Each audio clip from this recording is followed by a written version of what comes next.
welcome to, it might be evening for some people if they're watching it. Hello. Hello, welcome to Coffee and Comfort with Performers Hub. And today we wanted to talk about a movie that we've just seen. And the reason, well, we'll get into that in just a minute, but it's been sitting on our shelves for weeks and weeks. The kids told us the kids told us to go and see it, and then we thought, oh, can't be bothered going to the movies, we'll buy it. So we went and bought it and sat on the shelves for weeks. And eventually we sat down with the family and watched the whole thing. And we have to say, we didn't think it was going to be anything like the original band, the Icons, Queen. And of course the movie is Bohemian Rhapsody. Loved it. And it was just brilliant. It epitomised the English humour. Yes, even their fights were polite. Fights were polite. Yes, exactly. And it was just brilliant. Beautifully done and beautifully acted, sung, everything. But you came away with a couple of lovely ideas from it that you could either use or you don't. You might come up with something totally different, but what were the things that you... Well, actually, now I think about it, it could have been the context that we were... watching it. Yeah, I mean, we hadn't watched TV in months and months. That's true. And we do tend to be a bit sort of go. But we finally said, I think I'd said that night, that's it, I want a night off. So we sat down and watched the movie. And the first thing I came away with was from the scene with the producer. Oh, Ray Foster? Was that it? Is it Foster? Foster, No, yeah. Yeah. EMI producer, Yeah. And I've since learned that, I'll tell you in a minute, that he flat out refused to put Bohemian Rhapsody, the song, out as a single.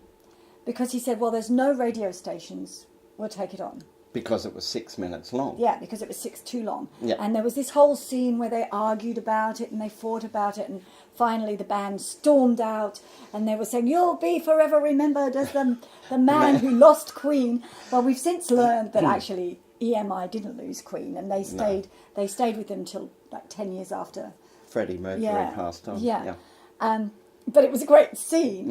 And then, of course, within the next minute, Freddie Mercury was there sitting with someone who played the record in full, and of course the rest is history. And we've discovered too that it was Kenny Everett, and he was sent the single and told not to play it, but he loved it so much that he played it 14 times in one weekend, and kept telling his producers or his managers that his finger had slipped.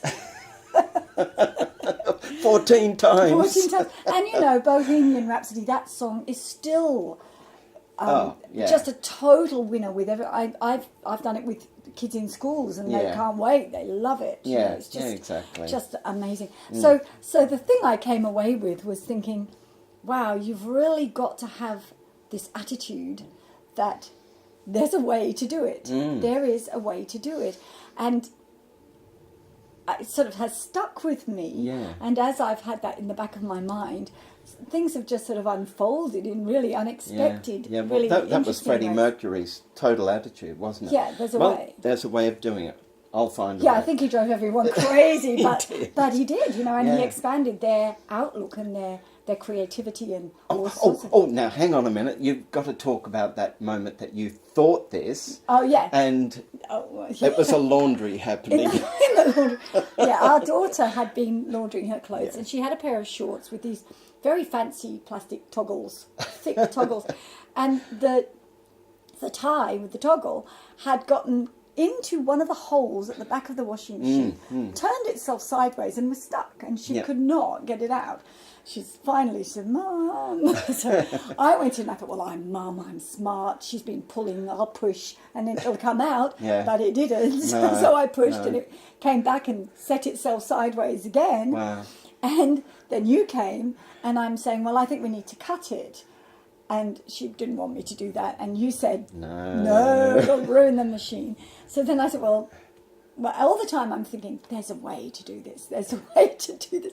Then I said, well, let's pull the machine out and we'll unscrew the back. Not going to happen. Hello. So again, I thought, well, there's a way to do it. And finally, I was sort of running out of ways. Yes.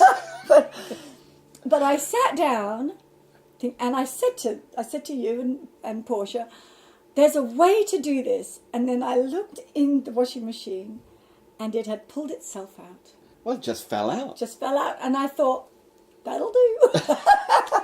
And we laughed about it for great. about 5 minutes afterwards. Great. It was really great. funny. Really great. Now, what was the other thing that you were thinking about? Oh yeah, well the other one was that here's this brilliant man who had a lot of pride and had taken so many knocks in his life.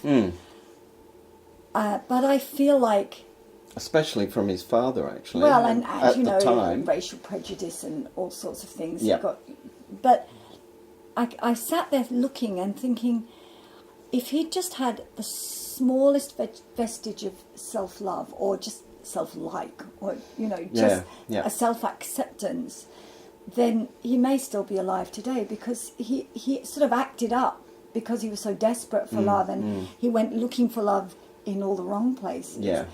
And I mean, And he people were finally taking found it. advantage He of found that, it, weren't and they? you know, apparently from someone who'd said to him, "Find the love in yourself," and then that's you know, right. so, but it was just a shame that he had to go through that, and it was so tragic. And I said to you after the movie, "Oh, we've got to find a way to love ourselves." And I think maybe it's not that kind of egotistical. I was going to self-love. say, It's it not saying, sounds "I'm better very than you." egotistical. It isn't. It isn't. It's not. That's not what I'm talking about. I think when someone has a core of self-acceptance, then they're less needy in a way. They're not looking for it from other people. They're not looking for outside approval. They don't need to surround themselves with people just to feel who like good. them or whatever, or think they like them. But even more though, I think when you find a place of just liking yourself, you're more able to really give love to other people. Well, do you think it's something like being kind to yourself and nurturing yourself, loving yourself, being comfortable with yourself, being able to sit and read a book? I mean, I know some people who can't actually sit still for 5 or 10 minutes. Well, no, you're much better at it now. I did look sideways then, didn't I? Yeah, well, but that's don't true. feel comfortable with themselves just sitting there and reading a book, or just sitting and being still for a few minutes and being with yourself. A lot of people find it hard to just be with themselves and be comfortable with themselves and really liking their own company. You know, I mean, our culture is always setting us up to impossible standards and pushing for more and more and more and more, and it's very difficult. I think it's even. I mean, I think that's great. I think being kind to yourself a start is a great anyway, first isn't start. it? Very great first start. I think it's.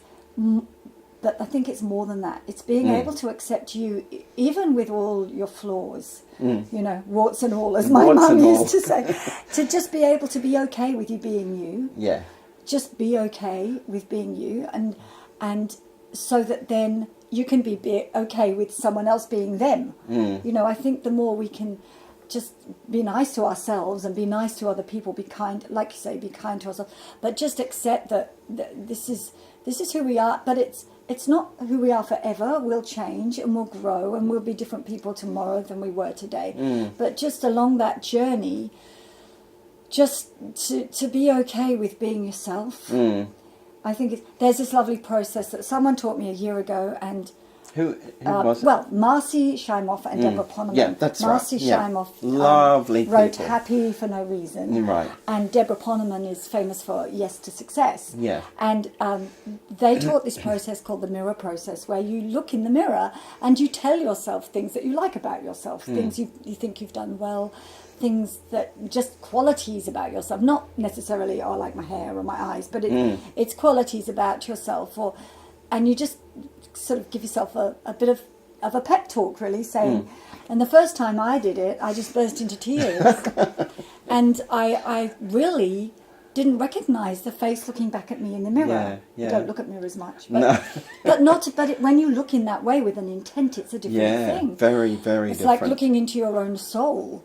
And it was very confronting. And I must admit, I did not complete the 30 days they recommended. I'd have to say I'd be very uncomfortable with that. Yeah, it was quite confronting. I don't know whether any of you have tried that, but maybe you should give it a go and see how you react. But it got better and better. And the interesting thing was, once I got past the tears and the lack of recognition. And uncomfortableness, yeah, isn't discomfort. it? Really, discomfort. I found myself deciding that I could be my own friend. Yeah, that's nice. I could just be my own friend. And that was kind of a nice feeling. That was good.